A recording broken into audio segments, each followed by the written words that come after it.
Olá, minhas amigas e meus amigos, a semana terminando e chegou o momento de ler para vocês, se é que vocês ainda não leram, em um dos 38 jornais que o publicaram, o meu artigo desta semana. E mais uma vez eu falo sobre o Supremo, porque o Supremo está reincidente, né? Está permanentemente no noticiário.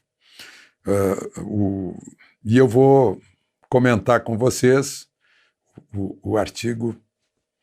Não esqueçam de se inscrever e ao final de dar o seu like ou o seu dislike. Vou comentar com vocês o artigo nas entrelinhas.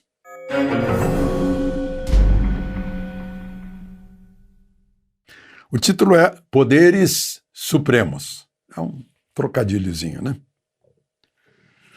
Nos anos 70, 80 e 90, nós, jornalistas que cobríamos o Supremo, adivinhávamos a decisão sempre que um deputado, senador ou partido político entrava com recurso em alguma questão administrativa da Câmara ou do Senado. O destino da ação era sempre o arquivo, sob o argumento de questão interna corporis, ou seja, assunto doméstico de outro poder em que o Supremo não iria se intrometer. Eu lembro desse tempo, muitos saudosistas me mandam os nomes dos ministros que compunham o Supremo na época, ministros que não davam entrevistas, não apareciam toda hora em festas, atravessavam a rua sob o maior respeito das pessoas que andavam por lá, atravessavam a rua de toga para entrar no prédio do plenário, né? Eram tempos mais solenes. Eu sei que tem muita gente no Supremo hoje, alguns assim, eu até podia dizer amigo de longo tempo, que diz assim, não, se democratizou, né? O Supremo está mais perto do povo, o Supremo tá mais gente, não está no pedestal, não está na Torre de Marfim, não está numa bolha. Não sei se não está numa bolha. Eu não sei se os ministros do Supremo hoje podem andar por aí para, enfim, sentir o povo, né? Bom, voltemos ao texto. Aí eu digo, nos anos 2000 isso mudou. Barroso, semana passada, mandou o Senado abrir uma CPI. Com o Executivo, o mesmo. Celso de Mello mandou abrir uma reunião ministerial a portas fechadas. Moraes proibiu o presidente de nomear um subordinado, né? E agora mesmo, nesta semana, Marco Aurélio quis saber do presidente, deu 15 dias para o presidente explicar por que ele disse que as Forças Armadas defendem a liberdade e a democracia, né? É coisa assim. O deputado vai lá, pede isso. Normalmente, a resposta seria valer a Constituição, artigo 142.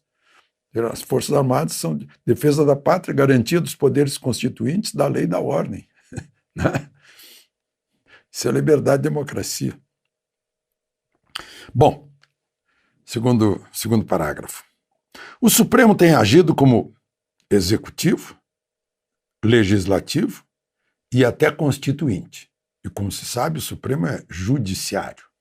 Constituinte é quem faz a Constituição, não é quem interpreta, né? Poder executivo é quem executa o governo, quem governa realizando, né? E o legislativo é aquele que participa dos governos, fazendo as leis, modificando até a Constituição e fiscalizando ou apoiando o governo. Isso é o legislativo. O Supremo mandou prender um deputado, a despeito da inviolabilidade constitucional por quaisquer de suas opiniões, palavras e votos. É o que está no artigo 53 da Constituição. Eu já estou decorando a Constituição toda, porque é tanta mexida na Constituição que a gente vai decorando para poder defendê-la, né? Porque não são só as Forças Armadas que defendem a Constituição. A Constituição, o poder da Constituição emanou de nós, o povo. We the people. Nós, o povo. Né? Nós é que demos poderes para os constituintes fazerem essa Constituição. Fizeram em nosso nome. Agiram em nosso nome. Então, nós também somos protetores da Constituição. Ela que mantém a ordem no país, o direito no país, as liberdades no país. É tão desconfortável a gente ter que dizer coisas óbvias. Mandou prender um jornalista a despeito de a Constituição estabelecer que, aspas, a expressão e a informação não sofrerão qualquer restrição, fecha aspas. Isso está no artigo 220, também decorei.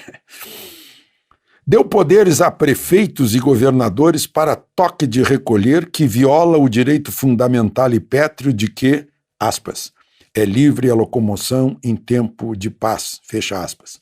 Isso está no inciso 15º do artigo 5º da Constituição. São direitos fundamentais, cláusula pétrea. E agora, por 9-2, dá aos prefeitos e governadores o poder supraconstitucional de decidir se os fiéis de uma religião terão acesso às suas igrejas, mesquitas, sinagogas e templos. Isso é do inciso 6º do artigo 5º, cláusula pétrea da Constituição. É o que eu leio e que você lê também, se pegar a Constituição e for lá procurar. Até é bom esses incisos do artigo 5º para a gente rever os números romanos do nosso curso primário, né? Ou ensino básico fundamental, que é o nome hoje. Bom,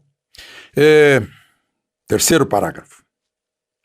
Uma celebração religiosa é de Deus ou de César? Aí eu estou me reportando àquele desafio que os sacerdotes da época fizeram a Jesus Cristo, né?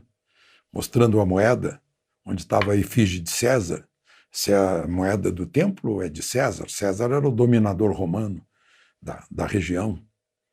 Queriam ver se ele cometeria um crime contra César ou contra Deus. E ele respondeu, dai a César o que é de César e a Deus o que é de Deus. Aí eu pergunto, se uma celebração religiosa é de César ou é de Deus? Aí César estabeleceu, César é o Estado. Na Constituição, o direito fundamental e pétreo de que é, aspas, assegurado o livre exercício dos cultos religiosos, fecha aspas. Esse é o inciso 6º, né, do artigo 5º. No entanto, o Supremo deu a prefeitos e governadores o poder de ultrapassar um direito constitucional. Supõe-se que para outorgar um poder tão grande, superior à Constituição, o Supremo sinta-se imbuído de um poder ainda maior. César acima de Deus. Vocês entenderam a hierarquia de poder? A Constituição tem um poder. Se alguém autoriza, outorga a outros um poder de passar por cima da Constituição, esse alguém que outorgou tem um poder superior à Constituição e ainda superior aos outros que são superiores à Constituição. Não? Eu falei aí que esse é livre sobre um poder tão grande, né? Também é outra cena do Novo Testamento, né? Que César, o representante de César, o Pilatos, pergunta a Jesus, tu sabes que eu tenho o poder de te libertar ou de te crucificar? E Jesus responde, tu não terias nenhum poder se não te fosse dado lá de cima. Ou seja, o Supremo não teria nenhum poder se não fosse dado pela Constituição. Poder que foi dado aos constituintes pelo povo. O povo é a fonte do poder, mas a Constituição é que empodera o Supremo. Se o Supremo enfraquece a Constituição, está enfraquecendo seu próprio poder. É a Constituição que protege o Supremo, que garante a existência do Supremo e das outras instituições nacionais. Essa é a estrutura do Estado brasileiro. Último parágrafo. A ironia é que, logo depois de conferir poder supraconstitucional a prefeitos e governadores, o ministro Barroso mandou abrir CPI contra o presidente para investigar o que ele tem feito na pandemia. Ora, a responsabilidade é de quem tem poder. E o Supremo, que deu esses poderes aos prefeitos e governadores em abril do ano passado, agora os reforçou. O presidente, que tem poderes abaixo da Constituição, é que é o alvo de CPI. Aí o último pensamento. Os três poderes são independentes e harmônicos. Artigo 2º da Constituição. O segundo, portanto, de importância. E a Constituição pôs numa ordem. Os constituintes puseram nessa ordem. Independentes como base, harmônicos como consequência. A harmonia é consequência do respeito à independência. De Brasília, Alexandre Garcia.